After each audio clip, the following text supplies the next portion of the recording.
Hello students, how are you doing all. ਤਾਂ students ਅੱਜ ਆਪਾਂ ਤੁਹਾਡੀ ਲੈਵਲ 1 ਦੀ ਨੈਕਸਟ ਯੂਨਿਟ ਕਰਨ ਲੱਗੇ ਹਾਂ, ਯੂਨਿਟ ਨੰਬਰ 3 ਜਿਹਦਾ ਨਾਮ ਹੈ ਡਿਜੀਟਲ ਡਾਕੂਮੈਂਟੇਸ਼ਨ। ਤਾਂ ਰਾਜੀ ਜੋ ਇਹ ਯੂਨਿਟ ਹੈ ਤਾਂ ਇਸ ਦੇ ਵਿੱਚ ਕੀ ਨੇ, ਸੈਸ਼ਨਸ ਨਹੀਂ ਹੈਗੇ ਸਾਡੇ ਕੋਲ, ਸਿਰਫ ਟੌਪਿਕਸ ਨੇ। ਤਾਂ ਆਪਾਂ 1 ਬਾਏ 1 ਸਾਰੇ ਟੌਪਿਕਸ ਕਰਾਂਗੇ ਜੋ ਵੀ ਇਸ ਯੂਨਿਟ ਦੇ ਵਿੱਚ ਦਿੱਤੇ ਗਏ ਨੇ। ਐਂਡ ਇਸ ਤੋਂ ਇਲਾਵਾ ਜੋ ਆਪਣੀ ਫਸਟ 2 ਯੂਨਿਟਸ ਨੇ ਉਹ ਆਲਮੋਸਟ ਆਪਾਂ ਨੇ ਕਵਰ ਕੀਤੀਆਂ ਹੋਈਆਂ ਨੇ ਆਪਣੇ ਪ੍ਰੀਵੀਅਸ ਸਿਲੇਬਸ ਦੇ ਵਿੱਚ, ਬਟ ਅਗਰ ਉਸ ਦੇ ਵਿੱਚ ਕੋਈ ਨਿਊ ਟੌਪਿਕ ਹੈ ਉਹ ਆਪਾਂ ਬਾਅਦ ਵਿੱਚ ਡਿਸਕਸ ਕਰਾਂਗੇ। ਤਾਂ ਫਸਟਲੀ ਆਪਾਂ ਪ੍ਰੈਕਟੀਕਲ ਤੋਂ ਸ਼ੁਰੂ ਕਰਦੇ ਹਾਂ। ਤਾਂ ਇਸ ਯੂਨਿਟ ਦੀ ਖਾਸੀਅਤ ਇਹ ਹੈ ਕਿ ਇਸ ਦੇ ਵਿੱਚ ਕੋਈ ਵੀ ਸੈਸ਼ਨ ਨਹੀਂ ਹੈਗਾ, ਤਾਂ ਸਿਰਫ ਆਪਣੇ ਕੋਲ ਟੌਪਿਕਸ ਹੋਣਗੇ। ਤਾਂ ਆਪਾਂ ਹਰ ਡੇ ਇੱਕ ਟੌਪਿਕ ਇਸ ਦੇ ਵਿੱਚੋਂ ਕਰਾਂਗੇ। ਤਾਂ ਅੱਜ ਦਾ ਰਾਜੀ ਜੋ ਟੌਪਿਕ ਹੈ ਉਹ ਹੈਗਾ ਲਿਬਰੇ ਆਫਿਸ। ਜਿਵੇਂ ਕਿ ਲਾਸਟ ਵੀਡੀਓ ਦੇ ਵਿੱਚ ਮੈਂ ਤੁਹਾਨੂੰ ਦੱਸਿਆ ਸੀ ਕਿ ਆਪਾਂ ਲਾਸਟ ਟਾਈਮ ਜੋ ਆਪਣੀ ਪੁਰਾਣੀ ਬੁੱਕ ਸੀ ਉਸ ਦੇ ਵਿੱਚ ਆਪਾਂ MS ਆਫਿਸ ਬਾਰੇ ਗੱਲ ਕੀਤੀ ਸੀ, ਤਾਂ ਉਸ ਦੇ ਰਿਗਾਰਡਿੰਗ ਹੀ ਅਸੀਂ ਸਾਰੇ ਪ੍ਰੈਕਟੀਕਲ ਕੀਤੇ ਸੀ। ਬਟ ਅੱਜ ਜੋ ਅਸੀਂ ਪ੍ਰੈਕਟੀਕਲ ਕਰਾਂਗੇ ਉਹ ਆਪਾਂ ਲਿਬਰੇ ਆਫਿਸ ਦੇ ਵਿੱਚ ਕਰਾਂਗੇ। ਐਂਡ ਜੋ ਸਾਡਾ ਲਿਬਰੇ ਆਫਿਸ ਹੈ ਇਹ ਵੀ ਬਹੁਤ ਹੀ ਜ਼ਿਆਦਾ ਇੰਟਰਸਟਿੰਗ ਹੈ, ਅਤੇ ਕੋਈ ਵੀ ਇਸ ਦੇ ਵਿੱਚ ਮੀਨਜ਼ ਕੋਈ ਮੁਸ਼ਕਿਲ ਨਹੀਂ ਹੈਗੀ, ਤੁਸੀਂ ਆਸਾਨੀ ਦੇ ਨਾਲ ਇਸ ਨੂੰ ਸਿੱਖ ਸਕਦੇ ਹਾਂ। ਤਾਂ ਲਾਸਟ ਟਾਈਮ ਅਸੀਂ ਕੀ ਸਿੱਖਿਆ ਸੀ, ਅਸੀਂ ਦੇਖਿਆ ਸੀ ਕਿ ਇੱਕ ਲਿਬਰੇ ਆਫਿਸ ਨੂੰ ਅਸੀਂ ਕਿਵੇਂ ਇੰਸਟਾਲ ਕਰ ਸਕਦੇ ਹਾਂ ਅਤੇ ਉਸ ਨੂੰ ਕਿਵੇਂ ਅਸੀਂ ਚਲਾ ਸਕਦੇ ਹਾਂ। ਅਗਰ ਤੁਸੀਂ ਲਿਬਰੇ ਆਫਿਸ ਨੂੰ ਆਪਣੇ ਸਿਸਟਮ ਦੇ ਵਿੱਚ ਚਲਾਉਣਾ ਚਾਹੁੰਦੇ ਹੋ ਤਾਂ ਸਭ ਤੋਂ ਪਹਿਲਾਂ ਤੁਹਾਨੂੰ ਇਸ ਨੂੰ ਇੰਸਟਾਲ ਕਰਨਾ ਪਵੇਗਾ। ਉਸ ਤੋਂ ਬਾਅਦ ਅਗਰ ਆਪਾਂ ਸਟਾਰਟ ਬਟਨ 'ਤੇ ਕਲਿੱਕ ਕਰਦੇ ਹਾਂ ਤਾਂ ਅਸੀਂ ਦੇਖਦੇ ਹਾਂ ਕਿ ਸਾਡੇ ਕੋਲ ਉਹਦੇ ਨੰਬਰ ਆਫ ਐਪਲੀਕੇਸ਼ਨਸ ਆ ਰਹੀਆਂ ਨੇ। ਤਾਂ ਅਸੀਂ ਕੀ ਕਰ ਸਕਦੇ ਹਾਂ, ਇਸ ਦੇ ਵਿੱਚ ਜਾ ਕੇ ਲਿਬਰੇ ਆਫਿਸ ਨੂੰ ਓਪਰੇਟ ਕਰ ਸਕਦੇ ਹਾਂ। ਤਾਂ ਲਿਬਰੇ ਆਫਿਸ ਸਾਡਾ ਕਿੱਥੇ ਹੈ, ਆਹ ਵਾਲਾ ਸਾਡਾ ਲਿਬਰੇ ਆਫਿਸ ਹੈ। ਤਾਂ ਇਸ ਦੇ ਵਿੱਚ ਅਸੀਂ ਕੀ ਕਰਾਂਗੇ, ਲਿਬਰੇ ਆਫਿਸ ਦੇ ਉੱਤੇ ਕਲਿੱਕ ਕਰਾਂਗੇ। ਓਕੇ, ਤਾਂ ਇਸ ਤਰੀਕੇ ਨਾਲ ਅਸੀਂ ਆਪਣਾ ਜਿਵੇਂ MS ਵਰਡ ਓਪਨ ਕਰਦੇ ਸੀ ਉਸੇ ਤਰ੍ਹਾਂ ਅਸੀਂ ਲਿਬਰੇ ਰਾਈਟਰ ਨੂੰ ਵੀ ਓਪਨ ਕਰਾਂਗੇ। ਤਾਂ ਅੱਜ ਦੀ ਇਸ ਵੀਡੀਓ ਦੇ ਵਿੱਚ ਅਸੀਂ ਇੰਟਰੋਡਕਸ਼ਨ ਕਰਾਂਗੇ ਇੱਕ ਲਿਬਰੇ ਡਾਕੂਮੈਂਟ ਦੀ, ਵੀ ਇੱਕ ਟੈਕਸਟ ਡਾਕੂਮੈਂਟ ਦੇ ਵਿੱਚ ਕੀ ਕੀ ਹੁੰਦਾ ਹੈ ਅਤੇ ਕਿਹੜੀਆਂ ਚੀਜ਼ਾਂ ਹੁੰਦੀਆਂ ਨੇ। ਤਾਂ ਜਿਵੇਂ ਕਿ ਰਾਜੇ ਇੱਥੇ ਬਹੁਤ ਸਾਰੇ ਸਟੈਪਸ ਲਿਖੇ ਹੋਏ ਨੇ, ਤਾਂ ਜੋ ਸਾਡਾ ਫਸਟ ਸਟੈਪ ਇਹੀ ਹੈ ਕਿ ਅਸੀਂ ਇੱਕ ਨਵਾਂ ਡਾਕੂਮੈਂਟ ਕਿਵੇਂ ਬਣਾਉਣਾ ਹੈ। ਓਕੇ, ਤਾਂ ਰਾਜੇ ਸਭ ਤੋਂ ਪਹਿਲਾਂ ਅਸੀਂ ਪ੍ਰੈਕਟੀਕਲ 'ਤੇ ਮੂਵ ਕਰਾਂਗੇ ਐਂਡ ਸਟੈਪ ਬਾਏ ਸਟੈਪ ਅੱਗੇ ਵਧਾਂਗੇ। ਤਾਂ ਸਟੂਡੈਂਟ ਜਿਵੇਂ ਕਿ ਤੁਸੀਂ ਦੇਖ ਸਕਦੇ ਹੋ ਕਿ ਮੈंने ਲਿਬਰੇ ਆਫਿਸ ਓਪਨ ਕਰ ਲਿਆ ਹੈ। ਤਾਂ ਇਸ ਦੇ ਵਿੱਚ ਅਸੀਂ ਰਾਈਟਰ ਓਪਨ ਕੀਤਾ ਹੈ। ਤਾਂ ਰਾਈਟਰ ਵੀ ਉਸੇ ਤਰ੍ਹਾਂ ਕੰਮ ਕਰਦਾ ਹੈ ਜਿੱਦਾਂ ਸਾਡਾ MS ਵਰਡ ਕੰਮ ਕਰਦਾ ਹੈ। ਠੀਕ ਹੈ, ਤਾਂ ਉਸ ਦੇ ਵਿੱਚ ਲਾਸਟ ਟਾਈਮ ਵੀ ਮੈਂ ਤੁਹਾਨੂੰ ਥੋੜ੍ਹੀ ਜਿਹੀ ਇੰਟਰੋਡਕਸ਼ਨ ਦਿੱਤੀ ਸੀ, ਬਟ ਅੱਜ ਆਪਾਂ ਥੋੜ੍ਹਾ ਜਿਹਾ ਬਰੀਫ ਦੇ ਵਿੱਚ ਕਰਾਂਗੇ। ਤਾਂ ਰਾਜੇ ਤੁਸੀਂ ਦੇਖ ਸਕਦੇ ਹੋ ਕਿ ਸਾਡੇ ਕੋਲ ਕਾਫੀ ਸਾਰੀਆਂ ਆਪਸ਼ਨਸ ਆ ਰਹੀਆਂ ਨੇ ਅਤੇ ਕਾਫੀ ਸਾਰੇ ਮੈਨਿਊਜ਼ ਵੀ ਨੇ। ਅਗਰ ਅਸੀਂ ਫਸਟ ਇੱਥੇ ਕਲਿੱਕ ਕਰੀਏ ਅਨਟਾਈਟਲ ਦੇ ਉੱਤੇ ਦੇਖੀਏ ਤਾਂ ਇੱਥੇ ਲਿਖਿਆ ਆ ਰਿਹਾ ਹੈ ਲਿਬਰੇ ਆਫਿਸ ਰਾਈਟਰ। ਤਾਂ ਇਹ ਤੁਹਾਡੀ ਕੀ ਹੁੰਦੀ ਹੈ ਰਾਜੇ, ਟਾਈਟਲ ਬਾਰ ਹੁੰਦੀ ਹੈ। ਤਾਂ ਟਾਈਟਲ ਬਾਰ ਦਾ ਮਤਲਬ ਕੀ ਹੈ, ਤੁਹਾਡੇ ਜੋ ਵੀ ਡਾਕੂਮੈਂਟ ਦਾ ਨਾਮ ਹੈ ਉਹ ਤੁਹਾਡਾ ਅਨਟਾਈਟਲ ਦੀ ਜਗ੍ਹਾ 'ਤੇ ਆ ਜਾਏਗਾ। ਤਾਂ ਟਾਈਟਲ ਦਾ ਮੀਨਸ ਕੀ ਹੈ, ਜੋ ਵੀ ਤੁਸੀਂ ਆਪਣੇ ਡਾਕੂਮੈਂਟ ਨੂੰ ਨਾਮ ਦਿਓਗੇ ਉਹ ਇੱਥੇ ਸ਼ੋ ਹੋਵੇਗਾ। ਉਸ ਤੋਂ ਬਾਅਦ ਅਗਰ ਅਸੀਂ ਗੱਲ ਕਰੀਏ ਤਾਂ ਸੈਕਿੰਡ ਸਾਡੇ ਕੋਲ ਜੋ ਆਉਂਦਾ ਹੈ ਉਹ ਹੁੰਦੀ ਹੈ ਮੈਨਿਊ ਬਾਰ। ਠੀਕ ਹੈ, ਤਾਂ ਜਿਵੇਂ ਅਸੀਂ ਹੋਮ ਟੈਬ ਕੀਤੀ ਸੀ, ਹੋਮ ਟੈਬ, ਇਨਸਰਟ ਟੈਬ, ਉਸੇ ਤਰ੍ਹਾਂ ਸਾਡੇ ਕੋਲ ਅਲੱਗ ਤੋਂ ਮੈਨਿਊਜ਼ ਨੇ ਜਿਸ ਨੂੰ ਅਸੀਂ ਮੈਨਿਊ ਬਾਰ ਕਹਿੰਦੇ ਹਾਂ। ਜਿਵੇਂ ਕਿ ਫਾਈਲ ਹੋ ਗਿਆ, ਐਡਿਟ ਹੋ ਗਿਆ, view, insert and so on. ਠੀਕ ਹੈ, ਤਾਂ ਹਰ ਇੱਕ ਮੈਨਿਊ ਦੇ ਵਿੱਚ ਕੁਝ ਆਪਸ਼ਨਸ ਨੇ। ਠੀਕ ਹੈ, ਅਗਰ ਅਸੀਂ ਫਾਈਲ ਦੇ ਉੱਤੇ ਕਲਿੱਕ ਕਰਦੇ ਹਾਂ ਤਾਂ ਅਸੀਂ ਦੇਖਾਂਗੇ ਕਿ ਫਾਈਲ ਦੇ ਵਿੱਚ ਕਾਫੀ ਸਾਰੀਆਂ ਆਪਸ਼ਨਸ ਨੇ ਜੋ ਕਿ ਸਾਡੇ MS ਵਰਡ ਦੇ ਨਾਲ ਮਿਲਦੀਆਂ ਜੁਲਦੀਆਂ। ਨਿਊ ਡਾਕੂਮੈਂਟ ਲੈਣਾ ਹੈ ਤਾਂ ਤੁਸੀਂ ਕੀ ਕਰੋਗੇ, ਨਿਊ ਦੇ ਵਿੱਚ ਜਾ ਕੇ ਕੋਈ ਵੀ ਆਪਣਾ ਡਾਕੂਮੈਂਟ ਟਾਈਪ ਸਿਲੈਕਟ ਕਰ ਸਕਦੇ ਹੋ। ਜਿਵੇਂ ਤੁਸੀਂ ਟੈਕਸਟ ਡਾਕੂਮੈਂਟ ਲੈਣਾ ਹੈ ਜਾਂ ਸਪਰੈਡਸ਼ੀਟ ਜਾਂ ਪ੍ਰੈਜੈਂਟੇਸ਼ਨ ਹੋਊਗੀ, ਕੋਈ ਵੀ ਇਸ ਦੇ ਵਿੱਚੋਂ ਸਿਲੈਕਟ ਕਰ ਸਕਦੇ ਹੋ। ਉਸੇ ਤਰ੍ਹਾਂ ਅਗਰ ਤੁਸੀਂ ਕੋਈ ਫਾਈਲ ਨੂੰ ਓਪਨ ਕਰਨਾ ਚਾਹੁੰਦੇ ਹੋ ਤਾਂ with the shortcut Ki like Ctrl+O ਨਾਲ ਪ੍ਰੈਸ ਕਰਕੇ ਤੁਸੀਂ ਕਿਸੇ ਵੀ ਫਾਈਲ ਨੂੰ ਓਪਨ ਕਰ ਸਕਦੇ ਹੋ। ਠੀਕ ਹੈ, ਉਸੇ ਤਰ੍ਹਾਂ ਅਗਰ ਤੁਸੀਂ ਆਪਣੇ ਡਾਕੂਮੈਂਟ ਨੂੰ ਕਲੋਜ਼ ਕਰਦੇ ਹੋ ਤਾਂ ਸਾਡੇ ਕੋਲ ਉਹਦੇ 2 ਬਟਨ ਆਉਂਦੇ ਨੇ ਡਾਕੂਮੈਂਟ ਨੂੰ ਕਲੋਜ਼ ਕਰਨ ਦੇ ਲਈ। ਫਸਟ ਇਹ ਹੈ ਅਤੇ ਸੈਕਿੰਡ ਇਹ ਵਾਲਾ ਹੈ। ਤਾਂ ਤੁਸੀਂ ਕੋਈ ਵੀ ਬਟਨ ਦੇ ਉੱਤੇ ਕਲਿੱਕ ਕਰਕੇ ਤੁਸੀਂ ਕੀ ਕਰ ਸਕਦੇ ਹੋ, ਕਲੋਜ਼ ਕਰ ਸਕਦੇ ਹੋ। ਠੀਕ ਹੈ, ਉਸੇ ਤਰ੍ਹਾਂ ਸਾਡੇ ਕੋਲ ਸੇਵ ਦੀ ਆਪਸ਼ਨਸ ਆ ਗਈਆਂ ਨੇ। ਠੀਕ ਹੈ, एंड तो राजे तुसीं देख सकते हो जो साडे कोल नैक्सट जो लाइन आ रही है वो है उस दे विच कुछ आइकन साडे कोल बने हुए हैं। अगर असीं हर एक आइकन दे उत्ते कर्सर लेके जाइए तो असीं इसका नाम देख सकते हैं, जिवें ये ओपन का है, ये सेव का है। तो जो इस वाले टूल्स जिस दे विच काफ़ी सारे टूल्स आ रहे हैं, इसनूं असीं की कहने आ स्टैंडर्ड टूल बार कहने आ। ठीक है, तो स्टैंडर्ड टूल बार दे विच की है साडे कोल नंबर ऑफ टूल्स या नंबर ऑफ ऑप्शनस ने जिहड़ियां भी असीं यूज़ कर सकते हैं। अगर कोई टेबल इंसर्ट करना है, ठीक है, स्पैलिंग का हो गया, रिप्लेस का हो गया, तो ये सारे इस दे विच आ जाते हैं। ठीक है, उस तो बाद नैक्सट असीं गल करिए जो साडी थर्ड लाइन आ रही है उसनूं असीं कहने आ फॉर्मैटिंग टूल बार। ओके, तो फॉर्मैटिंग का मतलब की है जो असीं किसी भी शब्द का फॉर्मैट चेंज करना है। ठीक है, लाइक अगर मैं इत्थे मैं आपका नाम लिख रही हाँ, ओके, अगर मैं इत्थे आपका नाम लिख रही हाँ, अगर मैं इसका फॉर्मैट चेंज करना है तो मैं फॉर्मैटिंग टूल बार पर जाऊँगी। लाइक तुसी अगर कोई फॉन्ट चेंज करना चाहते हो तो फॉन्ट चेंज कर सकते हो, अगर इसमें बोल्ड करना चाहते हो तो बोल्ड कर सकते हो। ठीक है, उसी तरह अगर तुसी फॉन्ट कलर चेंज करना चाहते हो तो फॉन्ट कलर चेंज कर सकते हो। तो ये सारी चीज़ां साडियां कित्थे होंदियां ने फॉर्मैटिंग टूल बार दे विच होंदियां ने। तो आई होप तुहानूं ये तीन चीज़ां पता चल गई होणगियां कि फर्स्ट साडी टाइटल बार होंदी है, सैकेंड साडी मैनू बार होंदी है, उस तो बाद स्टैंडर्ड टूल बार होंदी है, दैन फॉर्मैटिंग टूल बार होंदी है। ठीक है, तो उस तो बाद असी बुक ते मूव करते हैं तो असी देखते हैं कि असी ये काफ़ी सारी चीज़ां इस दे विच कवर कर लिया ने। तो राजी उस तो बाद नैक्सट साडे कोल आंदा है एक फाइल नूं किवें सेव करना है। तो जदों भी असी फाइल नूं सेव करना है तो असी की करांगे, जां तां ये वाले जो साडा स्टैंडर्ड टूल बार दे विच दित्ता होया बटन उस दे उत्ते क्लिक कर सकते हैं, जां असी की करांगे फाइल दे उत्ते जाके सेव दे उत्ते क्लिक करांगे। तो जदों भी असी सेव बटन ते क्लिक करते हैं सब तो पहले साडे ध्यान देण ये गल है कि जो साडा फाइल का फॉर्मैट है वो एक्सटेंशन की है ODF है। तो तुहानूं ये जरूर याद रखना होगा कि साडा फाइल की जो एक्सटेंशन है वो की है ODF है, जिमें कि MS वर्ड दे विच .docx हुंदी सी। तो उस तो बाद अगर असी लिखांगे फाइल का नाम, ओके, तो इस दे विच एक होर साडे कोल बहुत वधिया फैसिलिटी है कि असी अपनी फाइल के उत्ते पासवर्ड भी लगा सकते हैं। अगर असी सेव विद पासवर्ड ते क्लिक करते हैं तो असी जो भी फाइल सेव कर रहे हैं उस दे उत्ते साडा की होएगा पासवर्ड लग जाएगा। मान लो असी डैस्कटॉप ते फाइल में सेव कर रहे हैं तो उस तो बाद असी क्लिक करांगे। हुण इत्थे सानू पासवर्ड सैट करन दी लोड़ है, तो तुसी कोई भी पासवर्ड रख सकते हो।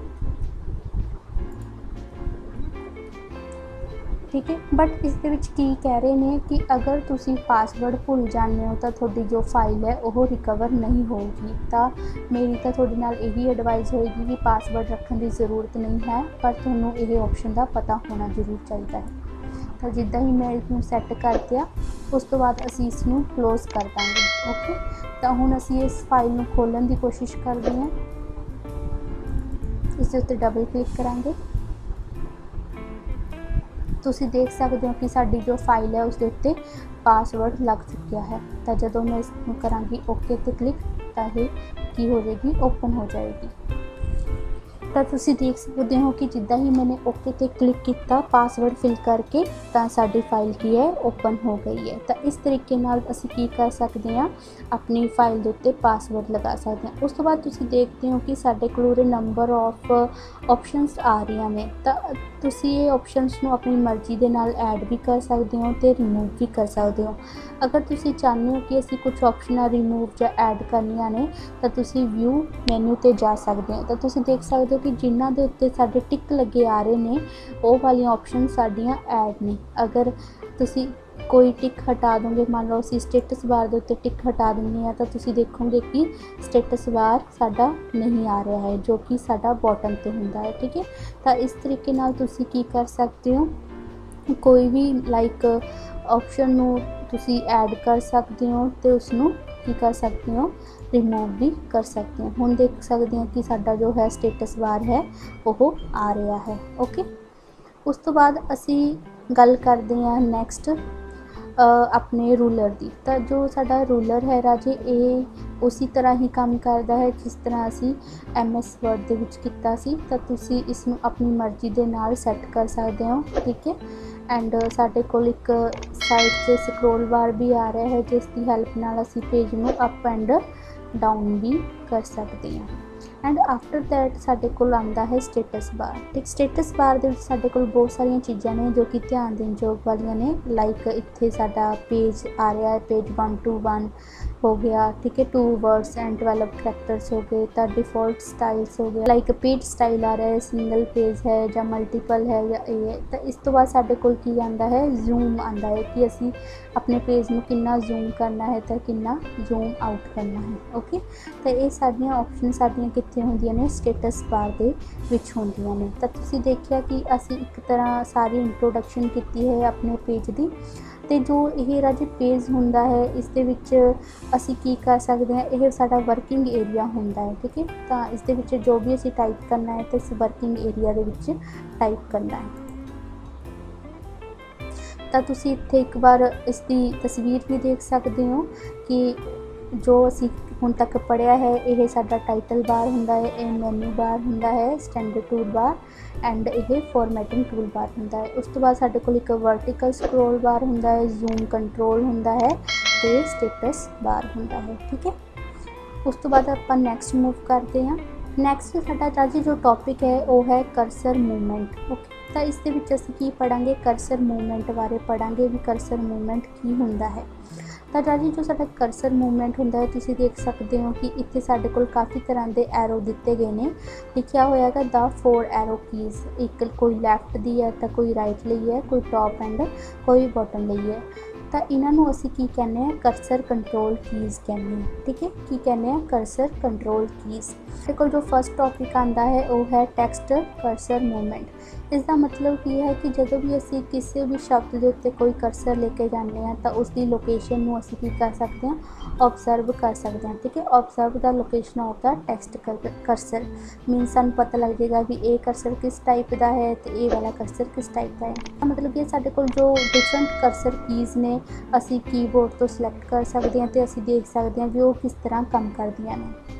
उस तो बाद साडे कोल अगे आंदा है साडे कोल जो साडा कीबोर्ड है साडे कोल 2 तरह की कंट्रोल कीज़ होंदियां ने। ओके, तो एक होंदी है होम एंड एक होंदी है एंड की दा की काम है वो असी प्रैक्टिकल करके देखांगे। देख सकते हो कि अगर मैं अपना माउस का कर्सर अकॉर्डिंग से लेके जा रही हाँ तो मैं कीबोर्ड तो एंड की प्रेस करती हूँ तो तुसी देख सकते हो कि जो माउस का कर्सर है वो लाइन के एंड ते चला गया।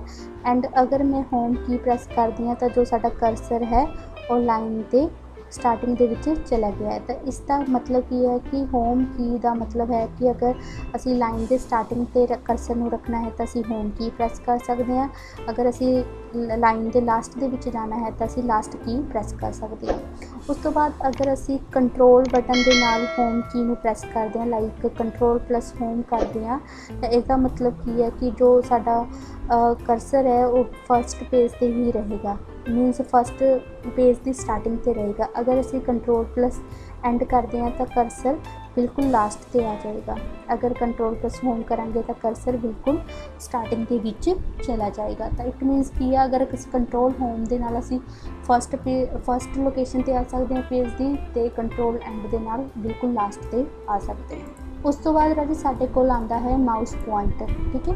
तो माउस पॉइंटर तुसी देख सकते हो साडे कोल उहदे 2 तरह के पॉइंटर दिते हुए हैं, एक एरो वाला है तो एक साडा की है कर्सर वाला है, ठीक है। तो ये 2 एरो आपां प्रैक्टिकल दे विच भी नोट करते हैं बट असी कदे ध्यान नहीं देंगे। लाइक अगर मैं अपने कर्सर नूं उपर मैन्यूज़ दे कोल लेके जानी हूं तो तुसी देख सकते हो कि जो मेरा कर्सर है वो एरो दे विच आ रहा है। अगर मैं अपने कर्सर नूं अपने मीनस वर्ड्स के उत्ते लेके जानी है तो तुसी देखते हो कि आई वर्गा एक साडा कर्सर आ रहा है। तो साडे कोल 2 तरह के कर्सर ने।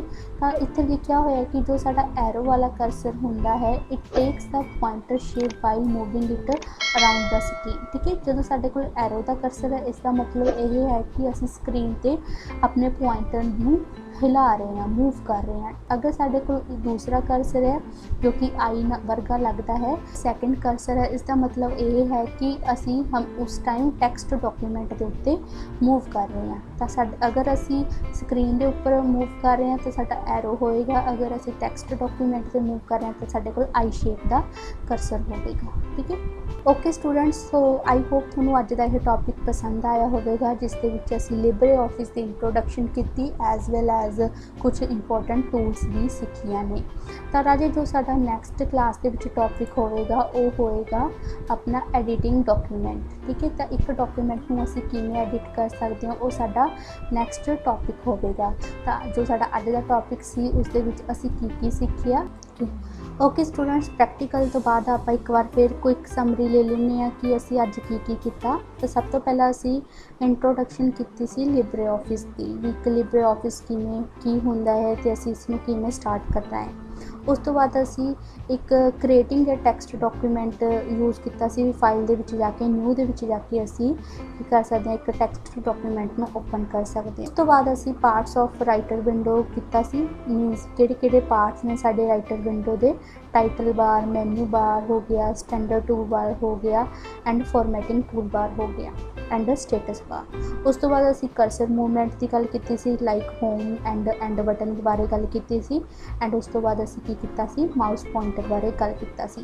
तो तुसीं की कर सकते हो, ये सारे टॉपिक अपनी नोटबुक पर लिख सकते हो कि अज दे इस टॉपिक दे विच असी की सीखिया है। ठीक है, तो नैक्सट टॉपिक दे विच असी डॉक्यूमेंट की एडिटिंग बारे गल करांगे।